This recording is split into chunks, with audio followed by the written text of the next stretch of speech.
आप सभी को जय मसीह की। धन्य है जो लोग सत्य के पीछे चल रहे हैं और सत्य को ढूंढ रहे हैं।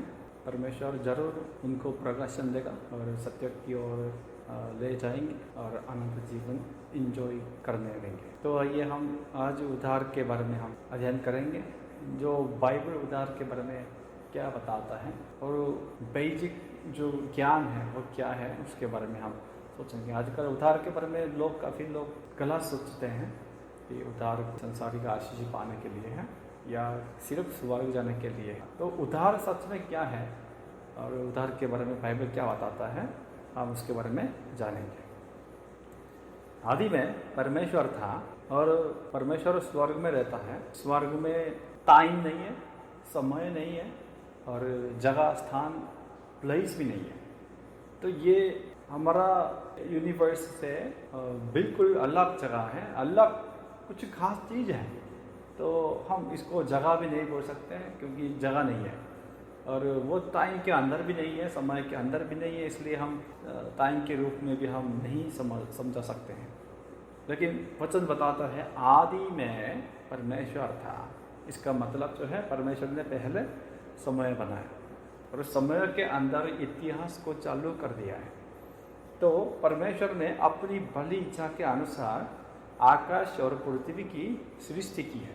हम इसको सही से जानेंगे और दोबारा रिवीजन करेंगे क्योंकि इसके थ्रू परमेश्वर ने रेवलेशन दे दिया है। तो आइए हम पहला दिन से हम दोबारा रिवीजन करेंगे। पहला दिन में परमेश्वर ने कहा उजियाला हो। अच्छा, हम जानते हैं जब परमेश्वर ने ये आकाश और पृथ्वी की सृष्टि की तब ये पूरे यूनिवर्स में ब्रह्मांड में पहला बैदल था और दूसरा सुनसान था। तो बैदल का मतलब है जहाँ पे कुछ फॉर्म नहीं है और सुनसान का मतलब खाली है, कुछ भी नहीं है और ये अंधकार में भरा हुआ था। ऐसा परमेश्वर ने जानबूझ के एक स्टेज बना के पहले प्रिपेयर करके रखा था और पहला दिन से परमेश्वर ने स्टार्ट किया है। तो उजियाला हो। अभी पहला दूसरा तीसरा दिन में परमेश्वर उस बैदल को ठीक करता है। कैसे?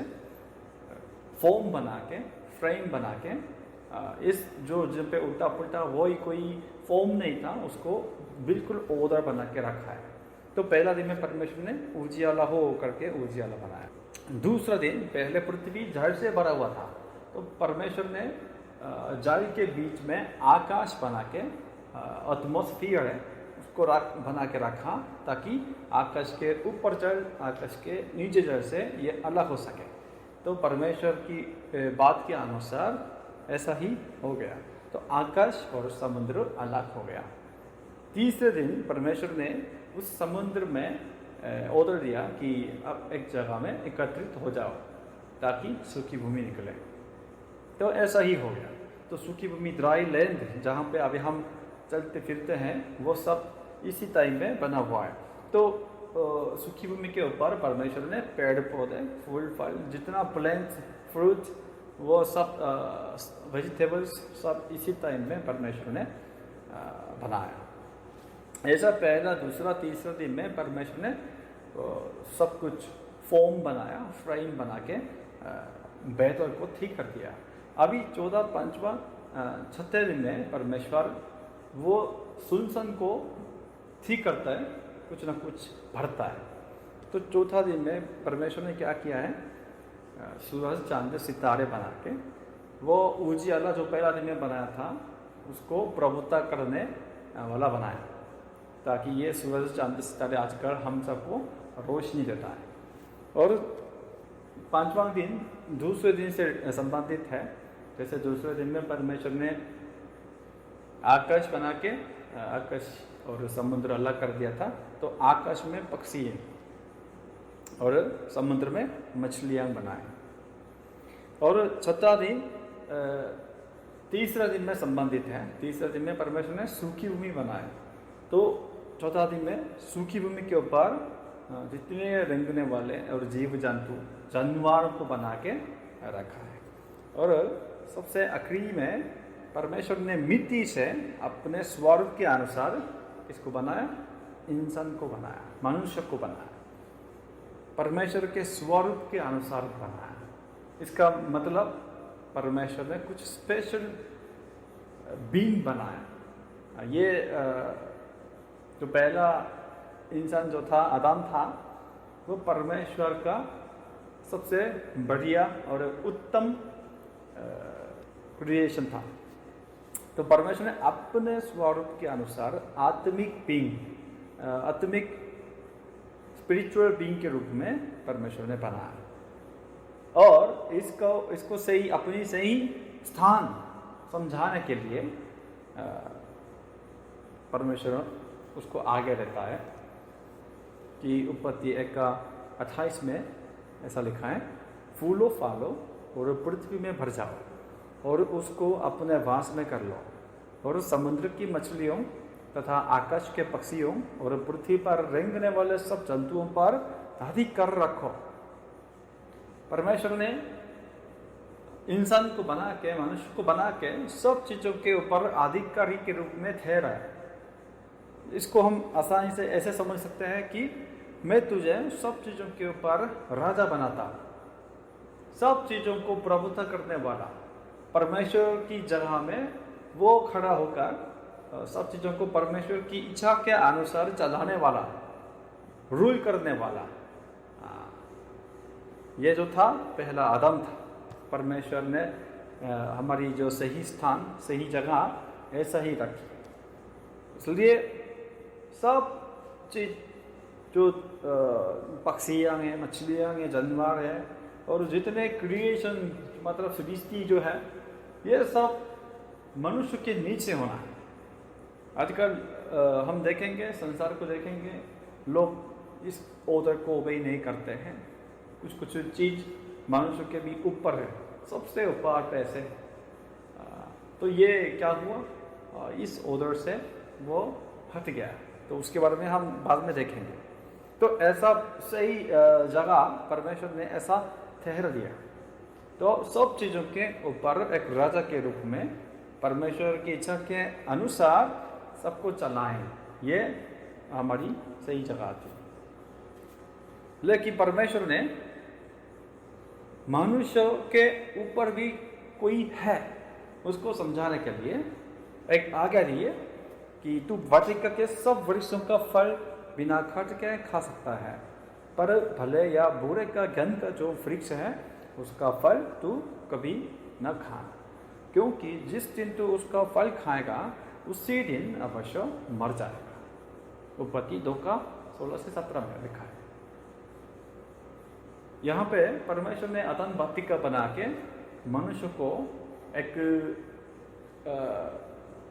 बहुत महत्वपूर्ण वो आगे रहता है कि तू यहाँ पे जो वाटिका में जितना जो फल और प्लांट्स, वेजिटेबल्स जो है वो सब आप खा सकते हो, लेकिन जो अदन वाटिका के ये बीच में जो मैंने लगा दिया है वो भले या बुरे का ज्ञान का जो वृक्ष का फल है वो कभी मत खाना।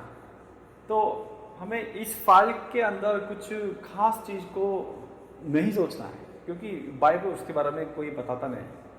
तो ये फल के अंदर कुछ खास चीज़ नहीं था, लेकिन ये ऑर्डर खास था। परमेश्वर की ये आज्ञा बहुत बहुत स्पेशल थी, क्योंकि ये परमेश्वर ने मनुष्य की सही जगह समझाने के लिए दिया था। ये ऑर्डर जो था, तू कभी मत खाना, ये एक सिंपल वाक्य है, लेकिन इससे पता चलता है कि मनुष्य किसके नीचे है। इसका मतलब दूसरे शब्द में हम ऐसे बोल सकते हैं कि तेरा राजा मैं हूँ, तुम सब चीज़ों के ऊपर राजा हो, मैंने ठहरा दिया, नियुक्त किया, लेकिन याद रखना तुम्हारा राजा मैं हूँ। तो परमेश्वर ने ऐसा मनुष्य को अपनी सही जगह समझा दिया है कि मनुष्य सब चीज़ों के ऊपर, लेकिन परमेश्वर के नीचे। ये हमारा सही स्थान है, राइट प्लेस है। तब हम परमेश्वर की तरफ से क्या मिलता है? आशीष मिलता है। और जब हम आशीष मिलता है परमेश्वर से तो हमारा आत्मा बिल्कुल शांत में है, हम उसको विश्राम कहते हैं। तो यहाँ पे विश्राम हिब्रू में सपात है, तो इसका मतलब अपनी अपनी सही जगह पे होना, और उसकी वजह से जो हम मिलते हैं वो क्या मिलते हैं हमें शांति, वो हम विश्राम कहते हैं।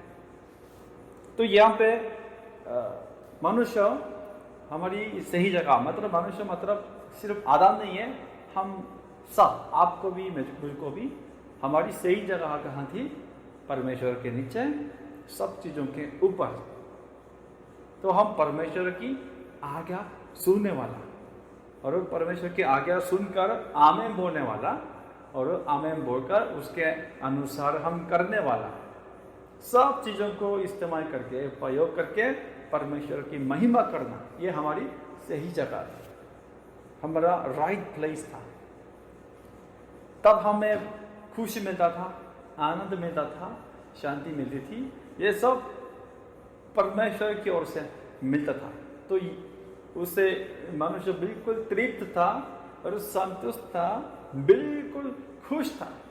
ये हमारी उत्तम जगह, सही जगह, जो परमेश्वर ने हमें पहले से ठहरा दिया था, वही जगह थी। लेकिन हम सब जानते हैं उत्पत्ति 3 में शैतान सांप के रूप में मनुष्य के पास आता है और धोखा देता है, तुम निश्चय न मारोगे, परमेश्वर के तुल्य हो जाओगे। उत्पत्ति 3 का 4 से 5 में लिखा है। मनुष्य को शैतान की बात नहीं सुनना था। मनुष्य की सही जगह कहाँ है? सिर्फ हमारा राजा, राजाओं का राजा, परमेश्वर की बात सुनने वाला हमारी सही जगह थी। कोई अपना विचार या कोई दूसरों के विचार को सुनने वाला नहीं था। हम सिर्फ हमारे राजा की बात सुनने वाले थे। लेकिन अभी मनुष्य ने धोखा खा लिया और अपनी सही स्थान से निकल गया। जब मनुष्य ने शैतान की बात सुनी और मानी, तब से हमारा आशीष, हमारा विश्राम टूट गया, और अब तक हम मिलता था आशीष, विश्राम, ये भी खत्म हो गया। और परमेश्वर जो अपने जो सिंहासन पे राजाओं के राजा के रूप में हमारे सबसे ऊपर रहता था, परमेश्वर को मनुष्य ने निकाल दिया और खुद राजा बन के उस सिंहासन पे बैठ गए। इसका मतलब यह है कि मेरे जिंदगी का राजा परमेश्वर नहीं है, आपसे मैं हूं। मैं भी परमेश्वर के तुल्य हो जाऊंगा। क्यों? मुझे हमेशा क्यों परमेश्वर आपकी बात मुझे क्यों सुनना है? मेरे पास भी दिमाग है, ज्ञान है, मैं भी कुछ ना कुछ नया कर सकता हूँ और फैसला बना सकता हूँ, मैं भी कर सकता हूँ। इसलिए आप आपसे मेरे जीवन में इंटरफियर मत करो, मैं खुद मेरा जीवन को मैं संभालूंगा। ऐसे करके विद्रोह किया। तब से हमारा जो बिल्कुल ऑर्डर में था, बिल्कुल शांति में था, बिल्कुल विश्राम में था, बिल्कुल आशीष में था, ये सब चीज ऑर्डर में जो क्रिएशन था वो सब अभी बिगड़ गया और दूसरे ऑर्डर में हो गया। और मनुष्य अपने जगह से हटकर अपना किंगडम बनाया। और अभी परमेश्वर नहीं है। पहले परमेश्वर से सब चीज मिलता था, तब कोई जरूरत नहीं थी, क्योंकि वो सब परमेश्वर की तरफ से मिलता था। लेकिन अभी परमेश्वर नहीं है मनुष्य के जीवन में, तो मनुष्य परमेश्वर की जगह कोई दूसरा जो शक्ति या पावर, ताकत को ढूंढने लगे। तो सबसे आजकल की बात में हम बोलेंगे तो क्या है? पैसे। पैसे सबसे पावरफुल है। तो पैसे के पीछे, या सच में पावर, जो बड़ा आदमी है, अगर मैं बड़ा आदमी बन जाऊंगा तो मेरे साथ बहुत लोग होंगे, तो मैं बहुत ताकत पावरफुल आदमी बन जाऊंगा, तो सब मेरी बात सुनेंगे।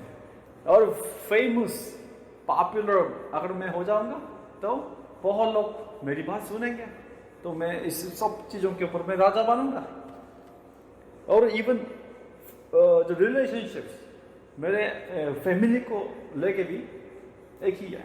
मैं फैमिली पर डिपेंड करता, फैमिली पे मैं सब चीज़ों को ट्रस्ट करता, भरोसा रखता, ये भी गलत है। फैमिली या दोस्त, अगर ज़्यादा दोस्त होगा मेरे पास तो वो मेरा ताकत है, और जितना मेरे जानने वाले लोग ज़्यादा होंगे वो सब मेरे लिए पावर हो जाएगा। तो मैं ये सब कनेक्टेड है, पैसे या बाय पावर और फेम और रिलेशनशिप्स, ये सब कनेक्टेड है। सब पावर है। एक ही बात में हम बोलेंगे तो ये पावर है, शक्ति है, संसारिक शक्ति।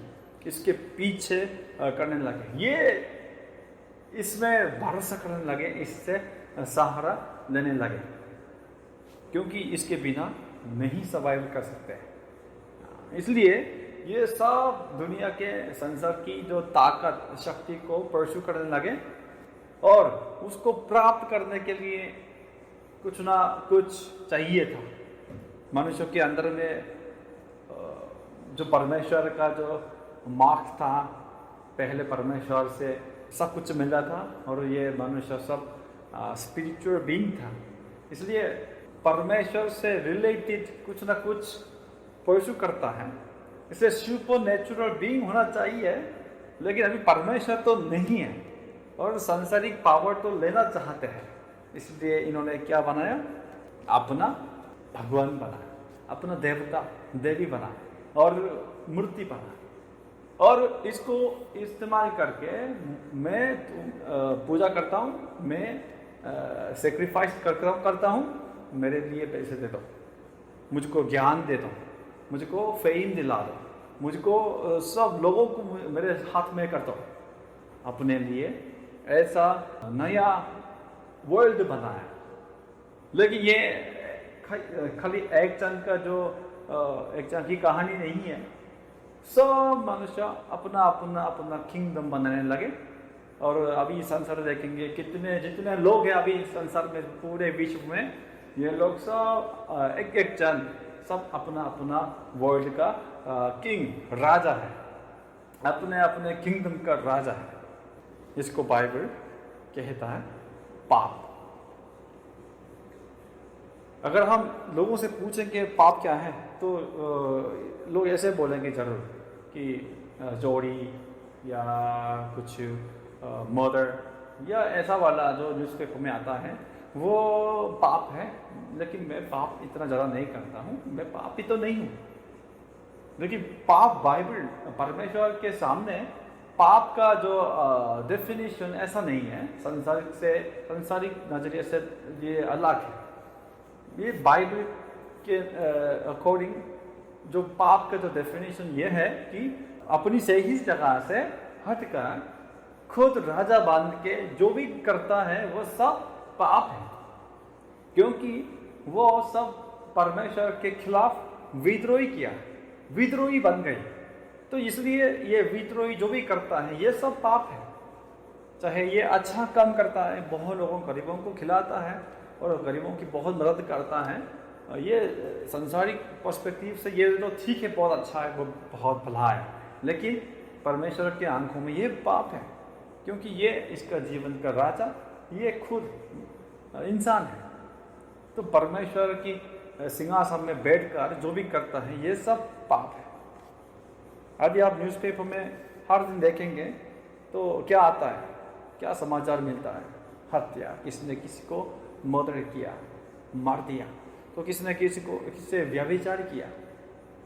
अभी पूरे वर्ल्ड में कहीं कहीं जगह पे बहुत युद्ध चल रहा है, और लड़ाई, हमारे बगल में भी बहुत लड़ाई झगड़ा, और चोरी करता है, और ईर्ष्या की वजह से मौत, ये भी सभी कनेक्टेड है। ये सब कहाँ से आया? अगर एक दिन भी ऐसा समाचार नहीं मिलता तो हम उसी दिन में बहुत हम खुशी हो जाएंगे। लेकिन एक दिन भी ना छोड़ के हर दिन प्रतिदिन ये समाचार हमें मिलता है कि कोई न किसी ने किसी को मर्डर किया, किसने व्यभिचार किया, किसने अभी इस देश में युद्ध हो रहा है, चल रहा है, लड़ाई, चोरी, ईर्ष्या, ये सब हर दिन प्रतिदिन हर समय कहीं ना कहीं पे अभी चलता रहता है। मेरे प्रिय भाइयों बहनों, ये कहाँ से आया है? ये कहाँ से आया है? अभी बहुत लोगों ने कोशिश किया, अभी कोशिश भी कर रहे हैं, करते आए हैं ये इस कारण को ढूंढने के लिए। ये किससे हुआ है? अगर हम हमारा सब लोगों का इकोनॉमिक जो आर्थिक सिचुएशन को थोड़ा बढ़ाएंगे तो उससे ये प्रॉब्लम ठीक हो जाएगा। इकोनॉमिस्ट ने बहुत ट्राई किया, लेकिन अभी देखिए वो भी नहीं हो रहा है और नहीं हो। पॉलिटिशियन ने कहा कि ये पॉलिटिक अच्छा हम सिस्टम से देश को चलाएंगे और लोगों का जो प्रॉब्लम को सब हम सॉल्व कर देंगे तो ये ठीक हो जाएगा। लेकिन अब देखिए पॉलिटिक्स से भी ठीक नहीं हो रहा है। तो कोई बोलता है अच्छा पुलिस आर्मी थोड़ा बढ़ा के इसको लोगों को धराएंगे तो ये सब खत्म हो जाएगा। अब देखिए ये खत्म हो गया, बढ़ते जा रहा है।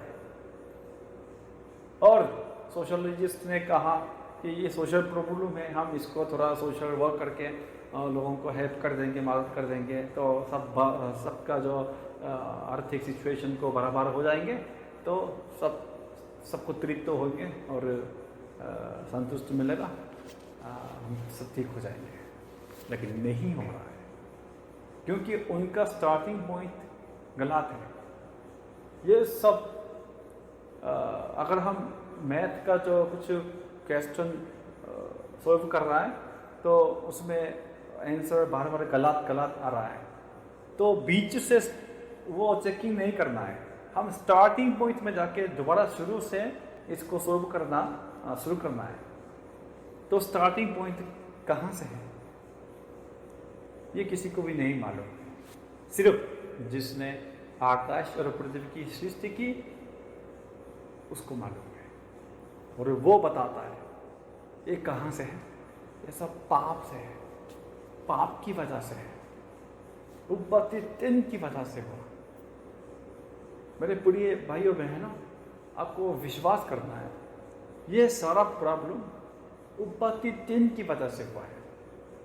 हमारे पास है, ये बाइबल है और उसमें एक अध्याय है, एक चैप्टर है, जेनेसिस चैप्टर 3 है।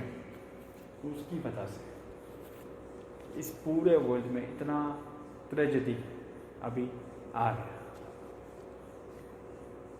अभी इसके कारण कहीं पर भी आप देखिए शांति नहीं है।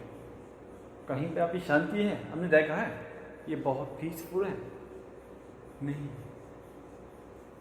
इवन ये सुनसान जगह में भी हम जाके देखेंगे वहां पे भी झगड़ा चलता है, वहां पे भी चुपचाप से लोगों का मर्डर हो रहा है और लड़ाई मारपीट वहां पे चलता रहता है। नशे में, ड्रग में सब जवान उसी में है, शांति नहीं है, कहीं पे भी शांति नहीं है। तकलीफ है, समस्या है, परिस्थितियां हैं हमारे जीवन में, ये हमेशा चलती रहती है, शांति नहीं है। इसलिए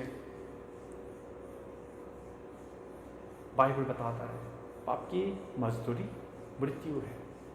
ऐसे पाप में हम चलते चलते जाएंगे तो इसका जो अंत है वो क्या है? नष्ट है। नष्ट का मतलब ये डिसअपियर नहीं है, नरक में जाना है।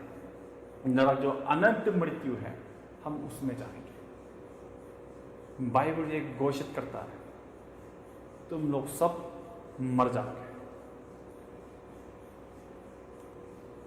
तो हमें क्या चाहिए? हमें क्या चाहिए? हम क्या कर सकते हैं? कुछ भी नहीं। हम कुछ भी नहीं कर सकते। हमें क्या चाहिए? हमें अनुग्रह चाहिए, क्योंकि हम कुछ भी नहीं कर सकते। इंसान, वही सब मनुष्य, पूरे वर्ल्ड अब तक शुरू से लेकर अब तक बहुत कोशिश करते आ रहे हैं, लेकिन ये शांति नहीं मिल रहा है, विश्राम नहीं मिल रहा है। इसलिए हम कुछ भी नहीं कर सकते। ये हमारा इतिहास हमें ये सिखाता है, तुम लोग नहीं कर सकते। इतिहास हमें समझाता है, हम लोग कुछ भी नहीं कर सकते, आप सब मर जाएंगे, मृत्यु में जाएंगे, अनंत मृत्यु में जाएंगे। इसलिए हमारी तरफ से ये सॉल्यूशन नहीं है। तो हमें क्या चाहिए? बाहर से आने वाला अनुग्रह चाहिए, क्योंकि हमारे अंदर ये ओवरकम करने के लिए पावर नहीं है। तो बाहर से आने वाला पावर चाहिए, उसको हम अनुग्रह कहते हैं। गिफ्ट चाहिए, गिफ्ट, उपहार चाहिए। बाहर से कोई फ्री में हमें उपहार देना है, उसको हम कहते हैं उधार। हमें उधार चाहिए। कोई आके हमें बचाना है, कोई हमें बचाना है। परमेश्वर हमसे प्रेम करता है, ये कितना सौभाग्य है। तो आप ध्यान से सुनिए, ध्यान से देखिए, परमेश्वर हमसे जो प्रेम करता है तो हमें कैसे उधार देता है। हम सब अपने ज्ञान से, अपने जो संसारिक पावर को, उसके पावर के पीछे करने वाले थे। अभी भी हम कर रहे हैं। कुछ लोग उस पर भरोसा रखते हैं और उससे सहारा लेते हैं, लेकिन परमेश्वर हमसे प्रेम करता है। अगर हम इस स्थिति में चलते जाएंगे तो हमारा अंतिम मृत्यु है। इसलिए परमेश्वर जो हमसे प्रेम करता है वो हमें ऐसा करने नहीं देता है। तो हमारे जीवन में आता है और टच करता है। कैसे टच करता है? अब तक जो हमने भरोसा रखा था, हमने सहारा लेता था, उसको डिस्ट्रॉय कर देता है, खत्म कर देता है। तब वो हमारे जीवन से चला जाता है और हम भी गिर जाते हैं। गिर जाके अब तक जो हमारा जीवन का राजा जो था वो भी हम फेंक देते हैं। कोई जरूरत नहीं और मैं राजा भी नहीं हूँ। हमारे जीवन में कभी कभी बहुत प्रॉब्लम आती है ना, एक प्रॉब्लम और ये अभी ठीक नहीं हो गया, फिर भी दूसरा प्रॉब्लम आ रहा है, ये भी ठीक नहीं हो गया, लेकिन तीसरा प्रॉब्लम आ रहा है। चारों तरफ से समस्या, परिस्थितियां हमारे जीवन में आती रहती है। तो आप ऐसा मत सोचिएगा कि परमेश्वर मुझसे प्रेम नहीं करता, मैं जीवन में मैं अकेला हूँ। नहीं, परमेश्वर हमसे, आपसे प्रेम करते हैं, इसलिए परमेश्वर हमारे जीवन में अभी आया है। परिस्थितियां भेजकर, समस्या भेजकर, प्रॉब्लम भेजकर परमेश्वर हमें उधार देना चाहता है। तो जब हम गिर जाते हैं तो हम बिल्कुल निराशा में, अपने बारे में बहुत निराशा, डिसअपॉइंटेड हो गया क्यों। और अब तक मैंने भरोसा रखा था उसमें भी बहुत निराशा, चारों तरफ में सब निराशा और जिंदगी में कोई आशा नहीं है। जब हम इस स्थिति तक हम चले जाते हैं, हमारे चारों तरफ में कोई आशा नहीं है, तब तो परमेश्वर हमें गिफ्ट देता है, यीशु मसीह, यीशु मसीह का क्रॉस। हम अभी भी बहुत लोगों को सुसमाचार सुनाते हैं, लेकिन अब जैसे साधारण लोगों को, जो लोग अभी बहुत अमीर हैं और कुछ कमज़ोर नहीं है उनके लिए जीवन में, तो उनको आप जाके सुसमाचार सुनाइए तो ये एक्सेप्ट करते हैं, ग्रहण करते हैं? बिल्कुल नहीं। सब ऑब्जेक्ट करते हैं, हमें भगा देता है, प्रोसिक्यूट करता है, क्योंकि अपने पावर अलग से है। लेकिन जिन लोगों को अभी आशा नहीं है बिल्कुल भी, उनके लिए आशा चाहिए, उनके लिए अनुग्रह चाहिए। और यीशु मसीह उसी समय में, जब हमारा जीवन अच्छा चल रहा है, उसी समय में हम यीशु मसीह से इसे नहीं देख सकते। यीशु मसीह हमारे जीवन में बहुत बार आता था, पर हमारे आंखों में नहीं दिखाया जाता था। जब तक हमारे जीवन में परिस्थितियाँ ना आए तब तक। लेकिन जब हमारा पूरा भरोसा खत्म हो गया, हमारा आशा खत्म हो गई, तब हमें आशा चाहिए। उसी टाइम में यीशु मसीह हमारे जीवन में बहुत स्पष्ट रूप में दिखता है और हम दोबारा अपनी सही स्थान पर लौट जाता है। हमारी सही स्थान, सही जगह कहाँ थी? कुछ नहीं। हाँ, हम राजा नहीं था, हमारी सही जगह पर परमेश्वर के दास के रूप में, जो हम परमेश्वर की जो सृष्टि के रूप में, मिट्टी के रूप में जब हम वापस चले जाते हैं, तब हम यीशु के साथ एक हो जाते हैं। इसको वचन कहता है, यीशु को ग्रहण करना। जब हम यीशु को ग्रहण करते हैं तो यीशु मसीह का क्रॉस हम सबको, जितने लोग यीशु के अंदर रहे, उनको लेके यीशु मसीह हम पूरे हमारे जीवन को अपनी अपनी सही जगह पे वापस कर देता है। यीशु मसीह के द्वारा मिला हुआ विश्राम और आशीष, जो हमारी पहली जगह, हमारी राइट प्लेस, उसमें हम लौट आया है और विश्राम मिला, शांति मिली, परफेक्ट ब्लेसिंग मिला है। किसके द्वारा हुआ? यीशु मसीह। इसको हम कहते हैं उद्धार। यह उद्धार है। यदि कोई मेरे पीछे आना चाहे तो अपने आप का इनकार करे और अपना क्रूस उठाए और मेरे पीछे हो ले। यीशु ने अपने चेले बनने के लिए एक कंडीशन बताया था।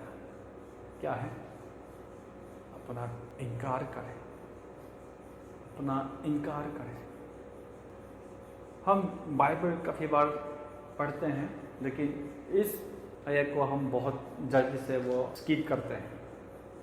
लेकिन इसमें रुक के हमें सोचना है, क्या हम अपना इनकार करते हैं? बहुत सेवा तो करते हैं, सेवा करने के लिए लोग कुछ आगे बढ़ते हैं, लेकिन अपना क्रूस उठाने से पहले हम सबको सही स्थान पर वापस आना है। उसको यीशु मसीह ने ऐसा कहा, अपने आप का इनकार कर। हमारी जो आईडी क्या है?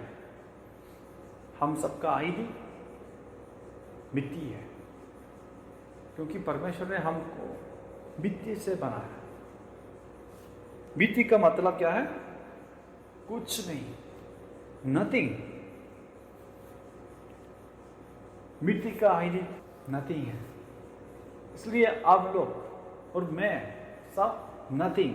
ये हमारी सही जगह है, हमारा सही स्थान है, पहला स्थान है, विश्राम की जगह है।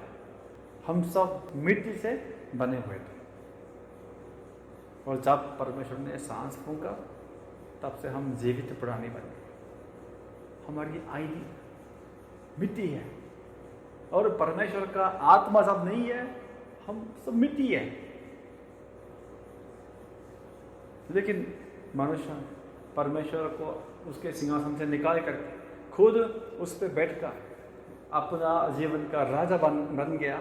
तब से उत्तम आशीष और विश्राम था, वो सब खो दिया, और खुद अपने जीवन चलाने के लिए और सब अपनी मर्जी से वो जज करने लगे, ये अच्छा है, ये बुरा है।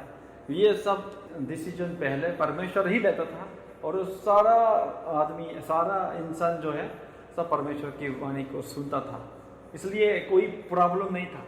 लेकिन जब से मनुष्य अपना जीवन का राजा बन गया, तो अपना अपना किंगडम बनाया, तो उसी से लोगों के बीच में झगड़ा, हत्या, मद, व्यभिचार, ये ईर्ष्या सब चलने लगे। इसलिए यीशु ने कहा, अपना इनकार करना हमारे लिए उद्धार के लिए सबसे पहला कदम है। जब हम अपना इनकार करते हैं, जब हम मिट्टी बन जाते हैं, तो हम अपने सही स्थान पे वापस चले जाते हैं। तो सबसे ऊपर परमेश्वर, राजा, राजाओं का राजा, और उसके नीचे मनुष्य। परमेश्वर कौन है? परमेश्वर बोलने वाला है, और मनुष्य का आइडेंटिटी क्या है? हम सुनने वाला है, पालन करने वाला है। मनुष्य परमेश्वर को कुछ सलाह देने वाला नहीं है अपने ज्ञान से, क्योंकि परमेश्वर सर्वज्ञानी है, सब कुछ जानता है। तो हम परमेश्वर से बोलने वाला नहीं है, क्योंकि परमेश्वर सब कुछ जानता है। परमेश्वर से हम सुनता है, और सुनकर उसके अनुसार चलाते हैं और चलते हैं। यह हमारी सही जगह है। तब हम परमेश्वर से आशीष मिलती है और उस आशीष से हम बहुत संतुष्ट हो जाते हैं, बिल्कुल सेटिस्फाइड हो जाते हैं। ये सबसे उत्तम जो आशीष है और उत्तम आनंद है, उत्तम खुशी। मिट्टी, अब याद रखिए, मिट्टी अपना अहंकार करना, मिट्टी बनना हमारी सही स्थान। हमें क्या करना है? अपना इनकार करना है, मिट्टी बनना है। आजकल हम ईमानदार से बात करेंगे, चर्च में झगड़ा क्यों है? जो मसीहियों के बीच में भी ईर्ष्या क्यों है? लड़ाई क्यों है? क्योंकि सब लोग अभी भी अपनी सही स्थान पर नहीं है। हमारे सही स्थान जो था मिट्टी, मिट्टी का मतलब कुछ नहीं, नथिंग, शून्य है, कुछ नहीं है, सिर्फ परमेश्वर का वचन ही है। और वचन मिट्टी के पास आता है और मिट्टी सिर्फ उसके अनुसार करता है, बस। चर्च जो है परमेश्वर का राजा है, किंगडम ऑफ गॉड है, तो उस पे राजा सिर्फ परमेश्वर ही है। तो चर्च के अंदर लोग मिट्टी बनना है। आजकल चर्च में क्यों प्रॉब्लम है? चर्च में सभी लोग बोलने वाला है, सब बोलने वाला बनना चाहता है। ज़्यादा बोलने से लोगों के बीच में झगड़ा होता है, टेंशन चलता है, कॉन्फ्लिक्ट चलता है। हमारी सही स्थान अब याद रखिए, शून्य वाला, मिट्टी, नथिंग, नथिंग में चला जाना है। ये हमारी सही जगह है, ये विश्राम है। तो हम उद्धार के बारे में अब तक अध्ययन किया है। उद्धार का मतलब हमारी सही जगह पर वापस जाना, यीशु मसीह के क्रूस के माध्यम से। लेकिन इसके लिए पहले क्या करना चाहिए? हमें अपना इनकार करना चाहिए। अपना इनकार करने का मतलब मिट्टी बनना है, नथिंग बनना है, शून्य बनना है। तभी होगा उद्धार, तभी मिलेगा आशीष और विश्राम। आपके जीवन में अभी परिस्थितियाँ आती हैं, समस्या आती है, अब ऐसा मत सोचिए परमेश्वर मुझसे प्रेम नहीं करता है। नहीं, परमेश्वर आपसे प्रेम करता है, इसलिए अभी भेज रहा है। क्योंकि आप खुद अपना इनकार नहीं कर रहे हैं, परमेश्वर खुद आपके जीवन में इंटरवीन करके आपको इनकार कराता है, ताकि आप मिट्टी बने और यीशु को पकड़े और अपनी सही स्थान पर लौट आए और विश्राम पाए। पूरे ज़िंदगी भर हमें यही सीखना है, यही करना है, यही सुनाना है। परमेश्वर आप सबको आशीष दे। सबको जय मसीह।